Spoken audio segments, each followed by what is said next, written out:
Barton. Stroking smoothly here.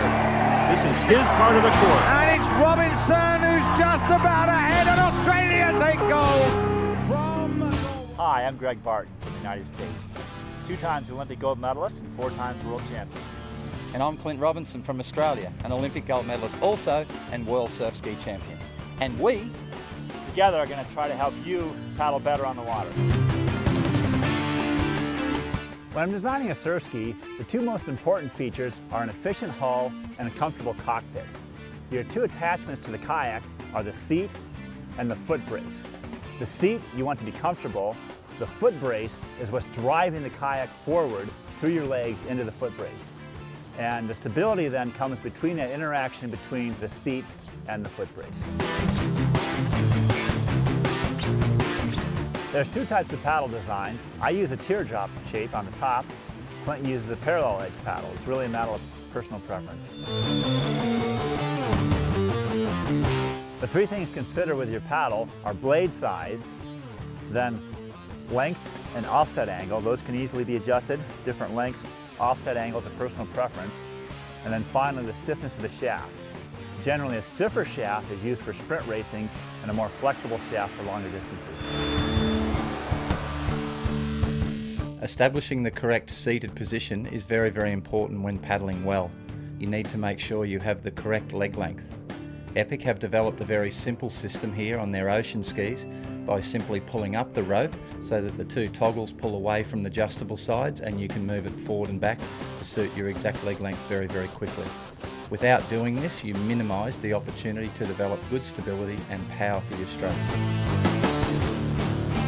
The leg length you establish when you're seated in the ski is very important. We don't want your knees too high or it can round out your back and really limit your rotation.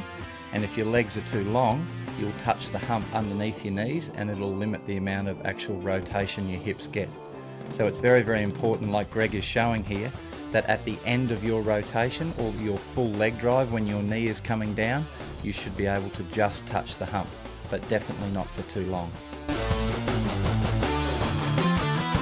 A critical element of paddling is the postural position that the paddler sits on the ski. The first thing we need to address is the eye line. Where are you looking? Most often not, it should be towards the horizon. Make sure you have a square jaw with the surface of the water so your head's in a very neutral position, and you should always look over the nose of the boat up in front of you. The rotational strength from the abdominal region in the stroke is vitally important, as this is what generates the greatest amount of force. Looking at a paddler from side on, you should see the abdominal muscle at the top just underneath their chest, slightly forward of the bottom ab muscle. This means the paddler would generally look like they are slightly leant forward, but still we want to make sure they are in a very strong open position with their shoulders. So ultimately we're trying to achieve strong rotational leverage past the blade each time the blade goes in the water. Please do not slump down and round your back away from the stroke.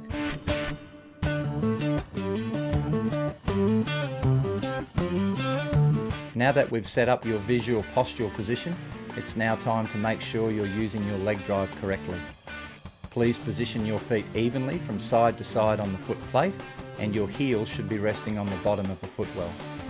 When using your leg drive, squeeze back off your heel into your bottom at the lowest point at the back of your seat.